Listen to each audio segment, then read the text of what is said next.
السلام علیکم dear reader and listeners, Urdu novels library میں آپ کا ڈھیر سارا ویلکم۔ میں ہوں ہدا ماجد اور آپ کے لیے لے کر آئی ہوں لہو سلال بائی انیشا عمر کی ایپیسوڈ نمبر 51۔ اگر آپ نے ابھی تک میرے اس چینل کو سبسکرائب نہیں کیا تو جلدی سے ابھی سبسکرائب کر دیں، لائک اینڈ شیئر کریں اور اپنی رائے کامنٹ باکس میں لازمی دیں۔ چلیں سٹارٹ کرتے ہیں۔ شام ہو رہی تھی، مہمان جا چکے تھے اور ابراہیم بھی کسی کام سے آفس چلا گیا تھا۔ صفا اس وقت اپنے کمرے میں تھی۔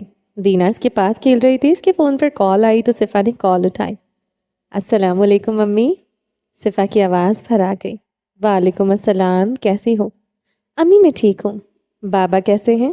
وہ بھی بہتر ہے۔ امی کیا میں ملنے آ سکتی ہوں؟ اس نے بند ہوتے دل کے ساتھ پوچھا تھا۔ ہاں کیوں نہیں، تمہارا گھر ہے میری جان۔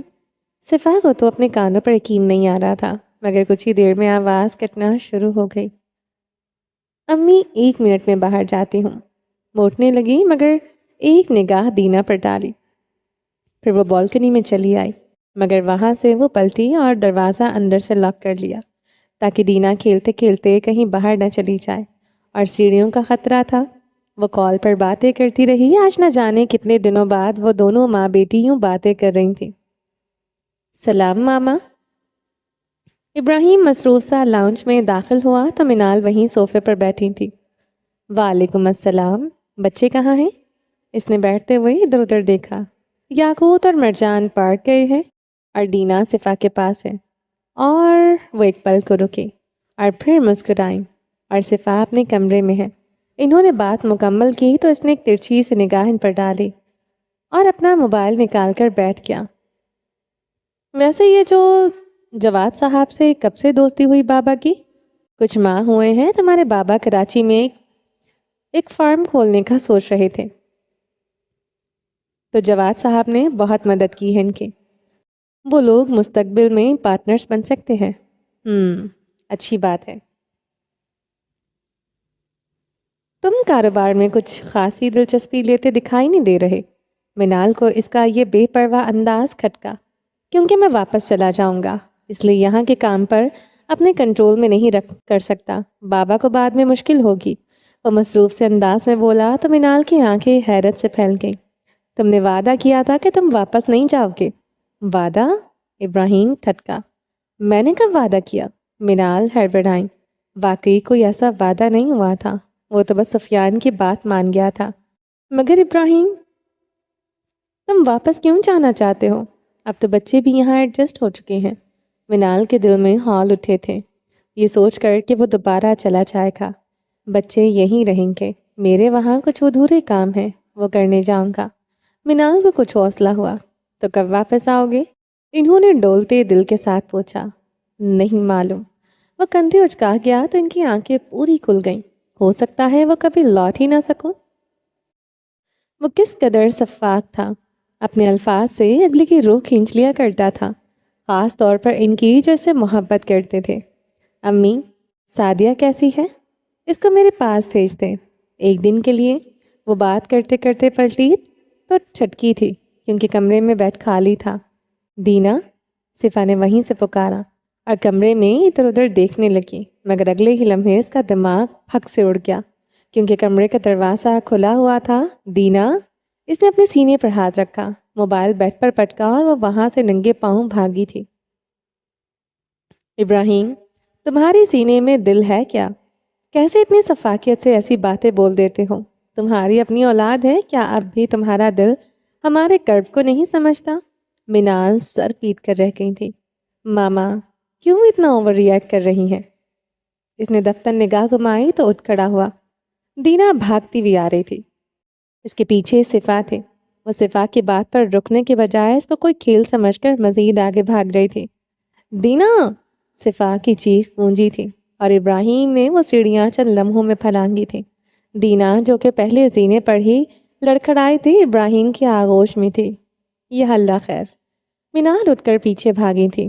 دینا صفا کی آنکھیں پوری پھیل گئیں۔ وہ آنکھوں پر ہاتھ رکھے وہیں بیٹھتی چلی گئی۔ ابراہیم نے فوراً دینا کو سینے میں بھینچ لیا اور سیڑھیاں چڑھ گیا۔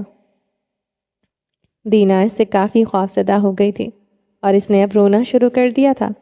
اٹس اوکے مائی پرنسس، وہ اس کو سینے سے لگائے بہلا رہا تھا جبکہ صفا سامنے فرش پر گھٹنوں میں سر دیے بیٹھی تھی۔ صفا، کیسے ہوا یہ سب؟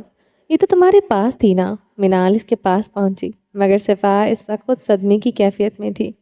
صفا، منال نے نرمی سے اس کو پکارا تو اس نے سر اوپر اٹھایا۔ سامنے ابراہیم دینا کو لیے کھڑا تھا اور دینا صحیح سلامت تھی۔ آنٹی، وہ میں فون سن رہی تھی تو اس کے الفاظ بکھرے تھے۔ صفا، ایسی لاپرواہی ٹھیک نہیں ہوتی، تمہیں خیال رکھنا چاہیے تھا۔ منال نے اس کی پوری بات سنے بنا ہی کہا اور اس کو ہاتھ پکڑ کر اٹھایا۔ وہ سہمی سی کھڑی تھی۔ ابراہیم نے اس کی اڑی ہوئی رنگت دیکھی، وہ اس کے پاس آیا۔ صفا نے نم آنکھوں سے نفی میں سر ہلایا۔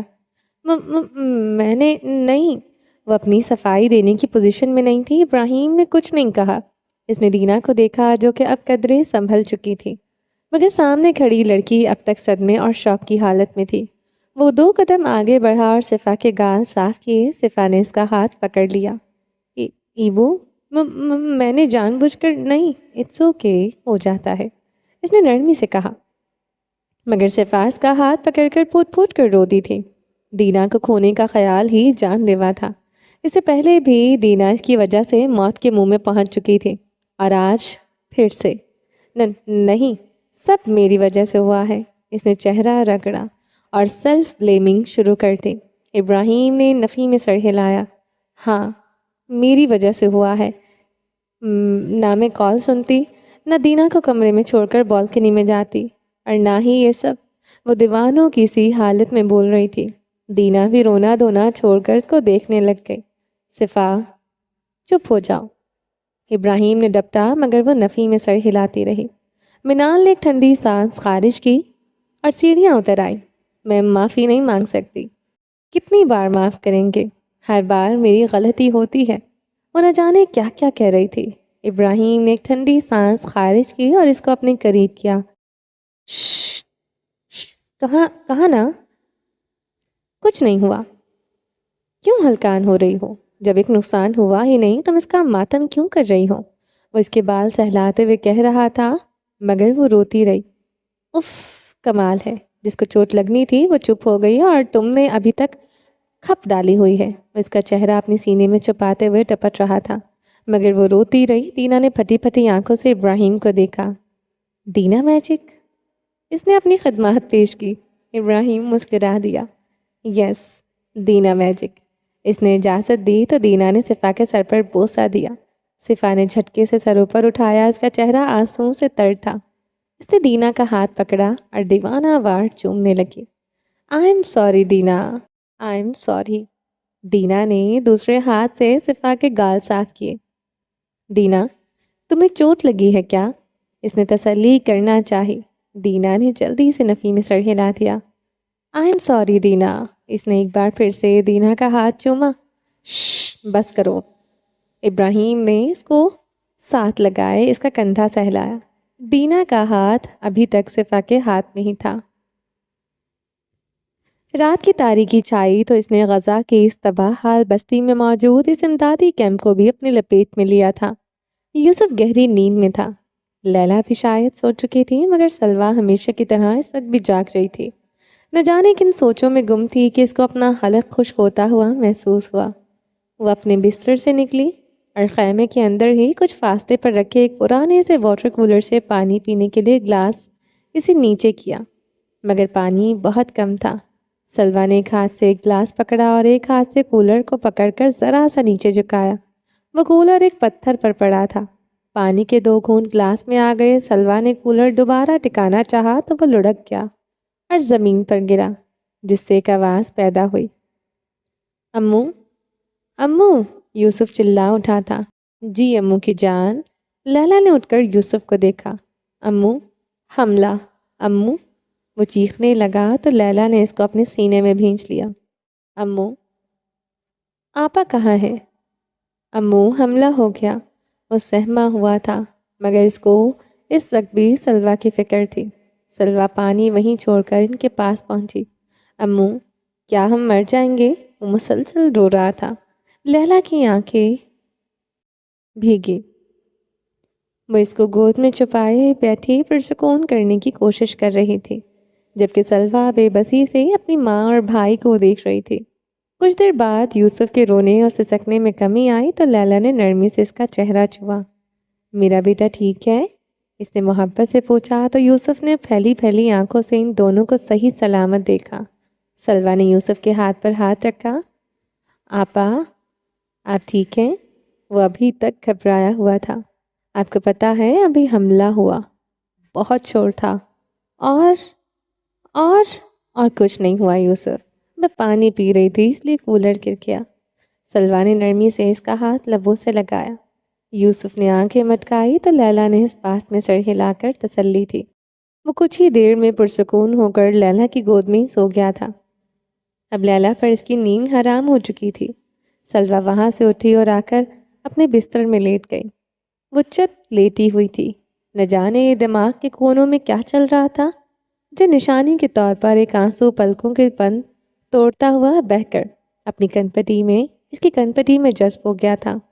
ایک دن ہم یہاں سے چلے جائیں گے یوسف، میں تمہیں اس خوف کے سائے میں پروان چڑھنے نہیں دوں گی۔ اس نے خود سے عہد کرتے ہوئے اپنی آنکھ کو بے رحمی سے رگڑا تھا تو مانو اس نے بغاوت کی ہو ایک آنسو بہا کر۔ رات کے سائے گہرے ہو رہے تھے، مگر سوفیٹل کہرا نیل الگزیرہ میں اس وقت کرفیو کا سماں تھا۔ کیونکہ وہاں انڈر ورلڈ کے کچھ نامور ترین شخصیات کی میٹنگ تھی۔ پورے ہوٹل کو 400 گارڈز نے گھیر رکھا تھا۔ سیکیورٹی کا ایک مضبوط آلہ تھا۔ اس بیچ ایک سیاہ گاڑی آ کر رکی۔ وہاں موجود گارڈز چوکنا ہو گئے۔ گاڑی میں سے ایک گارڈ نکلا اور اس نے آ کر پچھلی سیٹ کا دروازہ کھولا اور معطب سے کھڑا ہو گیا۔ اس میں سے ایک لڑکی نکلی جس نے ایک سرخ رنگ کا ہائی سلٹ میکسی ڈریس پہنا ہوا تھا۔ اس کے ہاتھ میں ایک برانڈڈ بیگ تھا جو کہ لیمیٹڈ ایڈیشن تھا۔ ڈائمنڈ جولری زیتن کی ہائی ہیلز پہنے وہ آسمان سے اتری کوئی پری معلوم ہوتی تھی۔ وہ بہت حسین تھی، جس کی آنکھیں سبز تھیں مگر وہ لینس تھے۔ سیاہ بال گرلز کی صورت میں کندھوں پر جھول رہے تھے، ہاتھوں میں جالی کے گلوز تھے جو اس کو شاہانہ بناتے تھے۔ وہ شاہانہ تھی یا پھر اس نے شاہانہ نظر آنے کی بھرپور کوشش کی تھی، یہ پتہ لگانا تھوڑا مشکل تھا۔ اس نے قدم اٹھایا تو اس کے ہائی سلٹ ڈریس سے اس کی ٹانگ ران تک نظر آئی تھی۔ وہ ایک لمحے کے لیے رکی۔ اس نے ضبط کا ایک گھونٹ حلق سے نیچے اتارا۔ اس کے چہرے پر ایک رنگ سا تھا مگر جلدی ہی اس نے اس رنگ کی جگہ اعتماد اور تکبر سجا لیا تھا۔ اس نے سر اٹھا کر دیکھا اور گردن کڑائی۔ وہ اپنے گارڈ کی پیروی میں اندر کی جانب بڑھی تو ایک سیکیورٹی اہلکار سامنے آیا۔ یہاں ہائی پروفائل میٹنگ چل رہی ہے۔ وہ پوچھنا چاہ رہا تھا کہ کیا وہ بھی ان کا حصہ ہے۔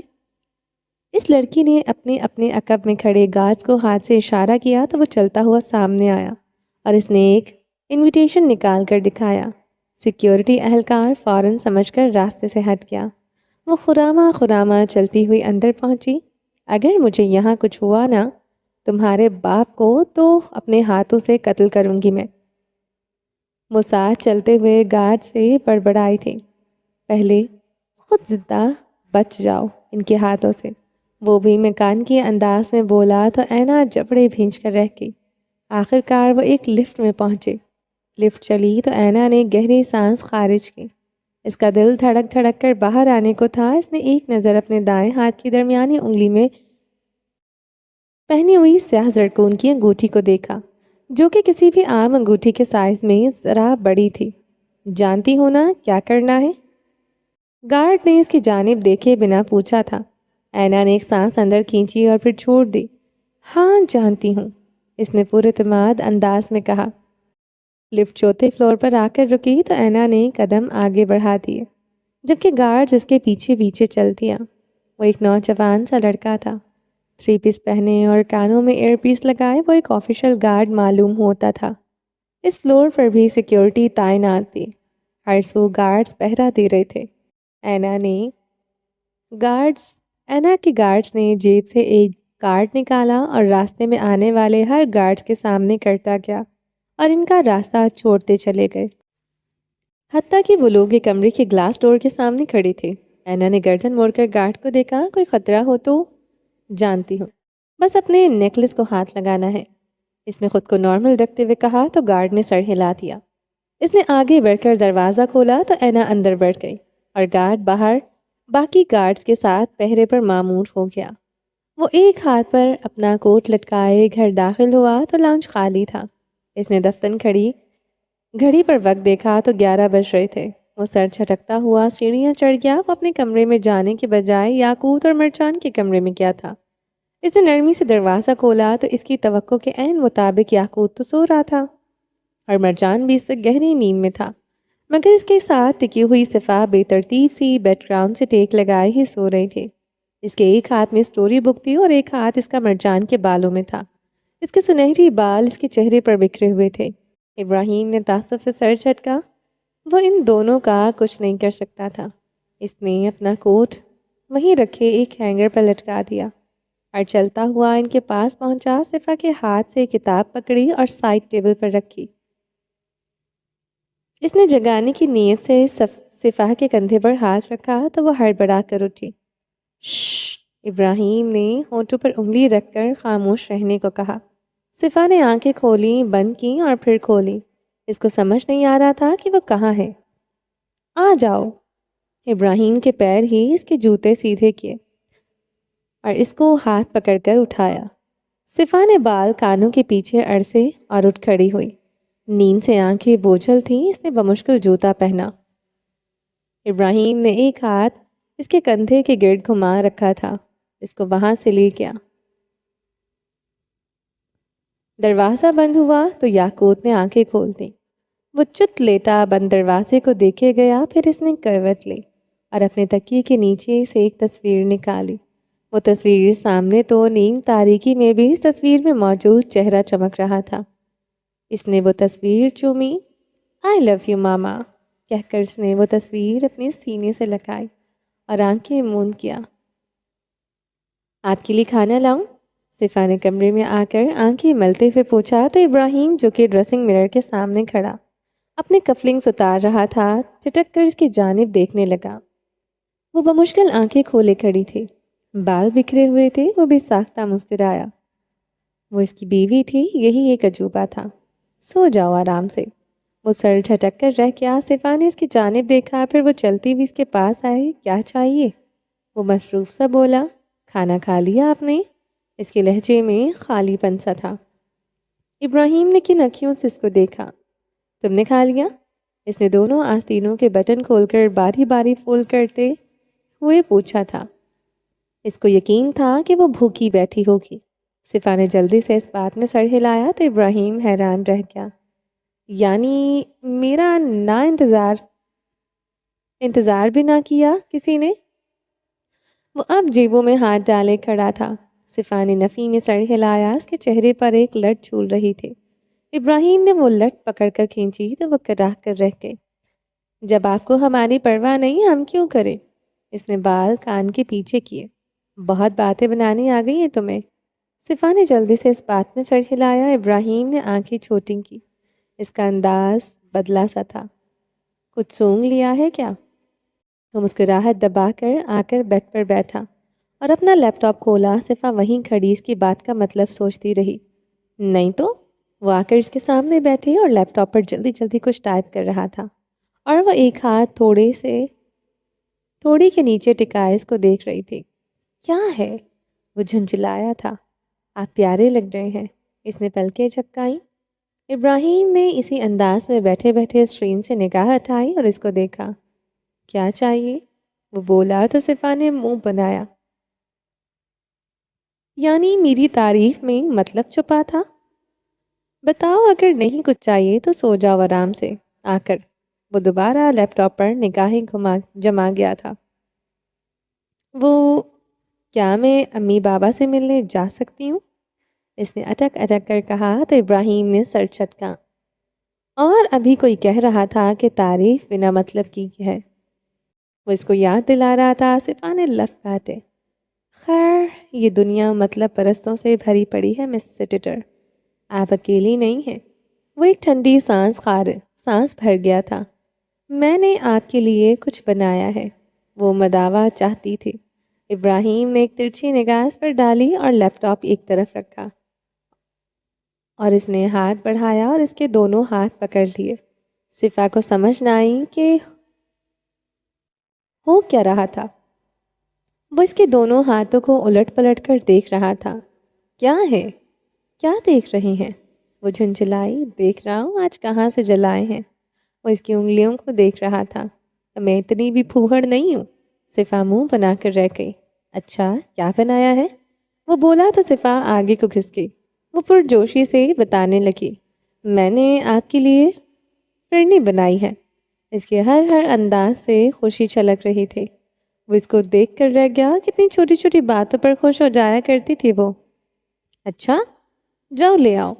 اس نے صفا کے چہرے پر نگاہیں جمائے کہا تو وہ پرجوش سی اٹھ کھڑی ہوئی۔ وہ اس وقت اپنے مینشن پر تھا۔ لاؤنج میں مسلسل ٹہلتا ہوا بار بار گھڑی دیکھ رہا تھا۔ باس آپ فکر نہ کریں، کام ہو جائے گا۔ مغیث اس کو بے چینی سے ٹہلتا ہوا دیکھ رہا تھا۔ وہ پیچھے ہی مؤدب سا کھڑا تھا، مگر حسن بے چینی میں کمی نہ آئی تھی۔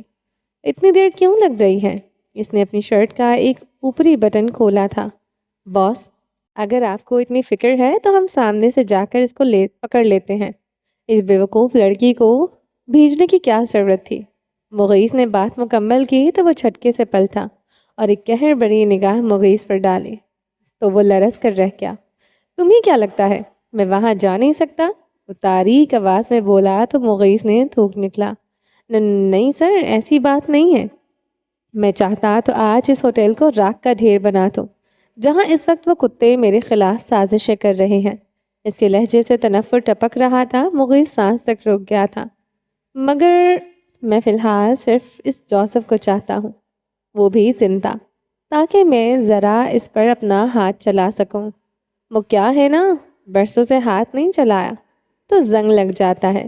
اس نے ایک ہاتھ کی انگلیاں دوسرے سے مسلتے ہوئے کہا، مگر سر اس کام میں خطرہ ہے، اور خاص کر مجھے اس لڑکی پر بھروسہ نہیں۔ حسن ترچھا سا مسکرایا تھا اور آ کر صوفے پر بیٹھ گیا۔ اس نے ٹانگ پر ٹانگ جمائی اور سامنے پڑی ٹوکری میں سے ایک سیب اٹھا کر اس میں دانت کاٹ دیے۔ اس کو معمولی مت جانو سر، وہ بس ایک معمولی اور بے وقوف سی لڑکی ہے۔ مغیث اپنی بات پر قائم تھا۔ اوہ نو، حسن نے انگلی سے اس کی بات کو کاٹا، وہ معمولی نہیں ہے۔ گورسی کی کلائی میں لگا ہے ایک لفٹن بھی، اپنی مثال آپ ہوتا ہے۔ وہ تو اس جیسی معمولی چیزوں کو اپنے پاس کیوں رکھے گا؟ اس نے بات مکمل کی تو مغیث کو کچھ ثانیے لگے بات سمجھنے میں، پھر وہ جھٹکے سے سامنے آ، سر وہ لڑکی، وہ ہکلایا۔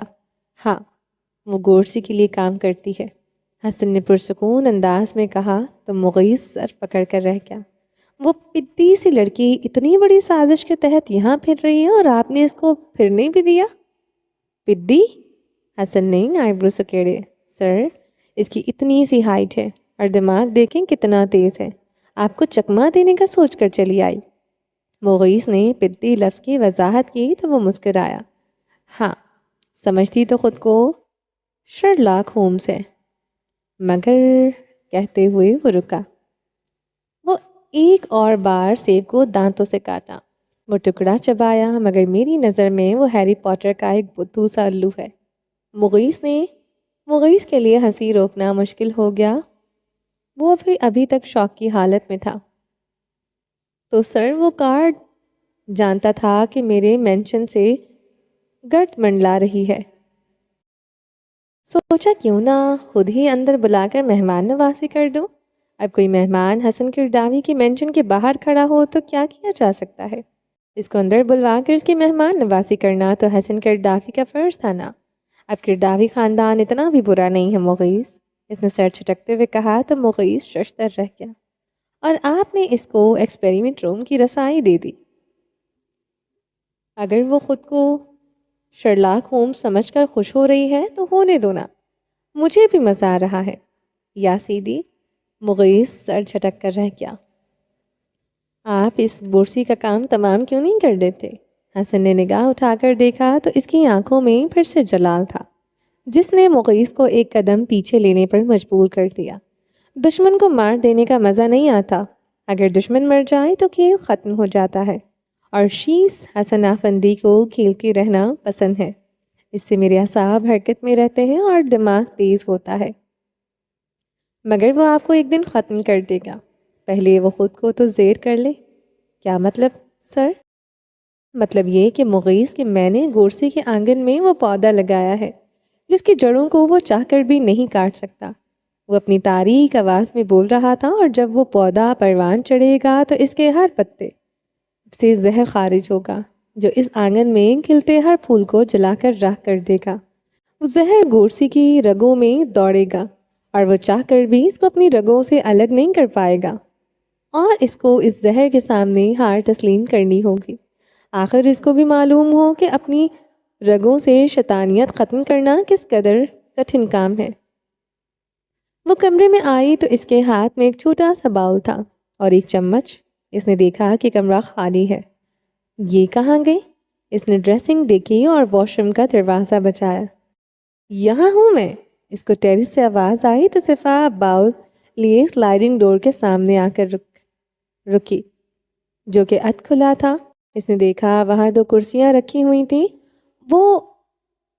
وہ ایک پر بیٹھا تھا، صفا کی جانب اس کے پشت تھی۔ صفا چلتی ہوئی اس کے سامنے آ کھڑی ہوئی اور وہ باؤل اس کو پکڑایا۔ ابراہیم نے نگاہ اٹھا کر دیکھا۔ فکر نہ کریں، آج چکی ہے میں نے، نہ تو اس میں نمک ڈالا ہے غلطی سے اور نہ مرچیں۔ اس نے وضاحت دی تو ابراہیم نے وہ باؤل پکڑ لیا۔ وہ سامنے بے چین سی کھڑی تھی۔ بیٹھ جاؤ یہاں۔ اس نے کرسی اس کی جانب اشارہ کیا جو اس کے دائیں جانب پڑی تھی۔ پہلے آپ چکر بتائیں کہ کیسی بنی ہے؟ وہ انگلیاں مروڑ رہی تھی۔ اور اگر اچھی نہ بنی ہوئی تو کیا تم یہاں سے نیچے کود جاؤ گی؟ وہ محفوظ انداز میں پوچھ رہا تھا۔ صفا نے بیچارگی سے کندھے گرا دیے۔ اوکے، کھا رہا ہوں۔ اس نے ایک چمچ منہ میں ڈالا، کچھ زاویے سے بنائے صفا کا دل دولا۔ اس نے ایک چمچ اور منہ میں ڈالا اور کرتے کرتے وہ آدھا باؤل کھا گیا۔ منہ کے زاویے بگڑتے جا رہے تھے۔ اب صفا کی بس ہوئی تھی۔ اس نے اس کے ہاتھ سے باؤل اچک لیا۔ ابراہیم چونکا۔ صفا نے ایک چمچ کھایا اور غور سے اس کا ذائقہ محسوس کیا۔ اچھی تو بنی ہے؟ اس نے بے-چارگی سے کہا۔ ہاں، اچھی ہی بنی ہے۔ میں کب کہا نہیں اچھی بنی؟ کہتے اس نے صفا کے ہاتھ سے باؤل دوبارہ پکڑا اور کھانے لگا۔ صفا کی آنکھیں پھیل گئیں، وہ بس اس کو تنگ کر رہا تھا۔ آپ ایسا کیسے کر سکتے ہیں ابراہیم؟ وہ کمر پر دونوں ہاتھ رکھے کھڑی تھی۔ ابراہیم نے آخری چمچ کھا کر سر اٹھایا۔ وہ آگ کا گولا بنے کھڑی تھی۔ ابراہیم نے وہ خالی باؤل پاس پڑی چھوٹی سی سٹول پر رکھا اور اس کا ہاتھ پکڑ کر اس کو ساتھ بٹھایا۔ اس کا منہ ہنوز پھولا ہوا تھا۔ ابراہیم نے ایک بازو اس کے گرد گھمایا اور اس کو قریب کیا۔ بہت اچھی بنی تھی۔ تو پھر منہ کے ایسے زاویے کیوں بنا رہے تھے؟ وہ چڑھ کر بولی تھی۔ بس ایسے ہی میرے زاویے دیکھ کر جو رنگ تمہارے چہرے پر آ جا رہے تھے وہ دیکھ کر مزہ آ رہا تھا۔ آپ کو اللہ ہی پوچھے۔ صفا نے اس کے سینے پر ایک مکہ برسایا۔ وہ بس مسکرا دیا۔ تمہیں پتا ہے سجل کو فرنی بہت پسند تھی۔ وہ بولا تو صفا نے سر اٹھا کر دیکھا۔ اب وہ سمجھتی تھی کہ وہ اس طرح خاموش سا کیوں ہو گیا تھا۔ جب بھی ماما بناتی تھی وہ اکیلی کھا جاتی تھی۔ وہ کہتا ہوا مسکرا رہا تھا، مگر وہ مسکراہٹ زخمی تھی۔ میں منتیں کرتا رہ جاتا تھا۔ مجھے کہتی تھی ایبو میری جان لے لیں، مگر فرنی نہیں۔ وہ بولا تو اس کی آواز بھیگ گئی۔ کاش ایبو اس کے لیے اپنی جان دے دیتا۔ کاش وہ ایبو کے لیے جان نہ دیتی۔ وہ بس کہے جا رہا تھا آئی ایم سوری، مجھے فرنی نہیں بنانی چاہیے تھی۔ صفا کو اپنی آواز کسی کھائی سے آتی ہوئی محسوس ہوئی تھی۔ نہیں، تم اداس مت ہو۔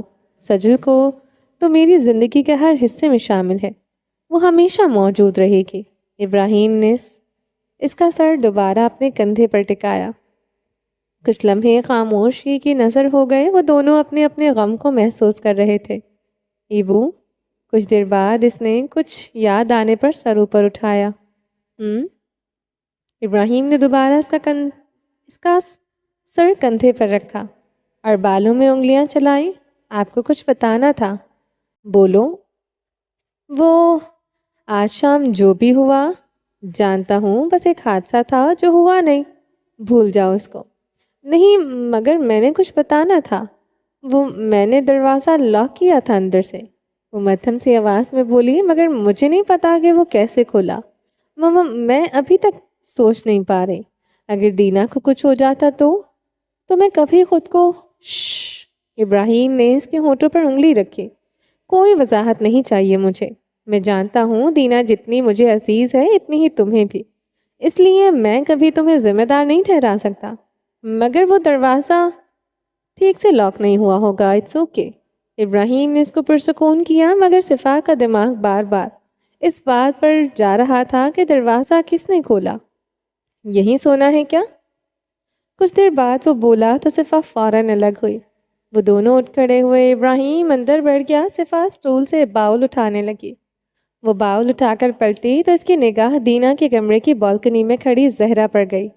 صفا کی نظر پڑنے پر وہ فوراً وہاں سے اندر چلی گئی۔ یہ زہرا اس وقت وہاں کیا کر رہی تھی؟ صفا نے ٹھٹک کر دیکھا، پھر سر جھٹک کر اندر چلی گئی۔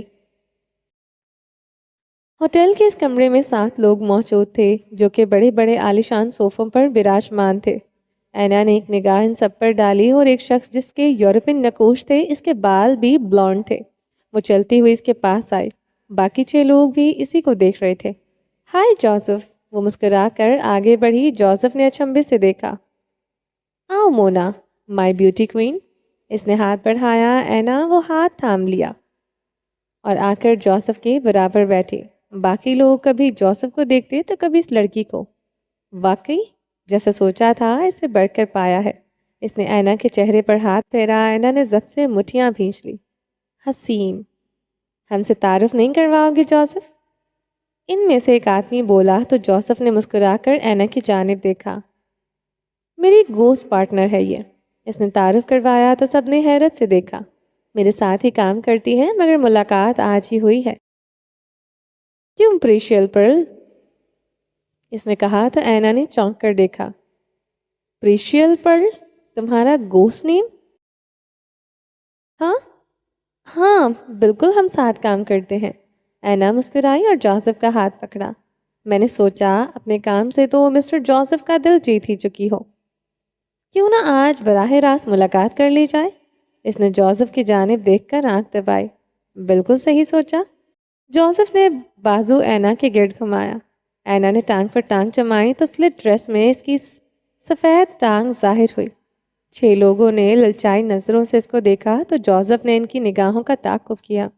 اس کے ماتھے پر بل پڑے، اس نے جلدی سے اپنا کوٹ اٹھا کر اینا کی ٹانگوں پر رکھا۔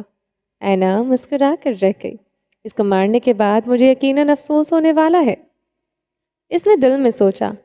کچھ دیر وہ لوگ اپنے بزنس کی باتیں کرتے رہے۔ اینا خاموشی سے ان کو سنتی رہی کیونکہ وہ سب باتیں اس کے سر کے اوپر سے گزر رہی تھیں۔ اینا نے ایک نظر اپنی زرکون کی انگوٹھی پر ڈالی اور اسی وسیع کمرے میں ایک جگہ رکھی گئی ڈرنکس کی لوکیشن کو دیکھا جو کہ مہمانوں کو پیش کرنے کے لیے تھی۔ کیا میں تمہارے لیے ڈرنک بنا لوں؟ اس نے معصومیت سے کہا تو جوزف کھل کر مسکرایا۔ وہ ایک 40 سالہ مرد تھا، نقوش عام سے تھے اور اینا کو اس کی خوبصورتی سے اور اس کی وجاہت سے کوئی سروکار نہ تھا۔ ضرور، اس نے ہاتھ سے اشارہ کیا تو اینا مسکرا کر اٹھی۔ اس نے کوٹ اٹھا کر اپنے کندھوں پر رکھا اور چلتی ہوئی کمرے کے اس کونے میں آئی جو شراب کے لیے مختص تھا۔ وہاں کوئی گارڈز موجود نہ تھا کیونکہ وہ پہلے ہی ہائی پروفائل میٹنگ تھی جہاں موجود ہر شخص سیکیورٹی کے سخت ترین حصار میں سے گزر کر آیا تھا، سوائے اینا کے، کیونکہ اس کے پاس جوزف کا دیا گیا کارڈ تھا۔ اس نے ایک ڈرنک کی بوتل اٹھائی اور گلاس میں کچھ ڈرنکس ڈالے، پھر اس نے وہیں رکھے ایک چھوٹے سے آئس باکس سے برف نکالی۔ برف ڈالنے کے بعد اس نے ایک بار مڑ کر دیکھا، وہ سب اپنی باتوں میں مصروف تھے۔ اینا کے چہرے کا رنگ اڑ چکا تھا مگر اس نے خود کو کمپوز کر لیا اور لرزتے ہاتھوں سے اس انگوٹھی سے کہ پتھر کو ایک کونے سے ذرا سا کھرچا تو اس سے ایک بار ایک سا پاؤڈر جھڑنے لگا۔ اینا نے جلدی سے ڈرنک کو اٹھایا اور ایک مسکراہٹ سجائے جوزف کی جانب بڑھی۔ ڈرنک؟ وہ اس کے سامنے کھڑی مسکرا کر اس کو ڈرنک پیش کر رہی تھی۔ باقی لوگوں نے ستائشی نگاہوں سے جوزف کو دیکھا۔ جوزف نے ایک آنکھ دباتے ہوئے وہ گلاس پکڑ لیا۔ اینا آ کر اس کے پاس بیٹھ گئی، کوٹ اپنی ٹانگوں پر پھیلایا۔ ڈارلنگ، تم نے اپنے لیے کیوں نہیں بنائی ڈرنک؟ جوزف نے ایک گھونٹ پیتے ہوئے پوچھا تو اینا ترچھا سا مسکرائی۔ کیونکہ میں خود ایک نشہ ہوں مسٹر جوزف۔ اس کے اس انداز پر جوزف چونک گیا تھا۔ پھر وہ ایک کہکہ لگا کر ہنس دیا۔ آپ لوگ اپنے لیے ڈرنکس بنا سکتے ہیں؟ اس نے ان سب سے کہا تو وہ بھی باری باری اٹھ کر اپنے لیے ڈرنکس لانے گئے۔ چلیں جی، باقی کا نیکسٹ ایپیسوڈ میں کنٹینیو کریں گے۔ امید ہے آپ کو یہ ایپیسوڈ پسند آئی ہوگی۔ چینل کو سبسکرائب نہیں کیا تو جلدی سے بھی سبسکرائب کر دیں، لائک اینڈ شیئر کریں اور اپنی رائے کامنٹ باکس میں لازمی دیں۔ اپنا ڈھیر سارا خیال رکھیے گا، دعاؤں میں یاد رکھیے گا۔ ملتے ہیں نیکسٹ ایپیسوڈ کے ساتھ، تب تک کے لیے اللہ حافظ۔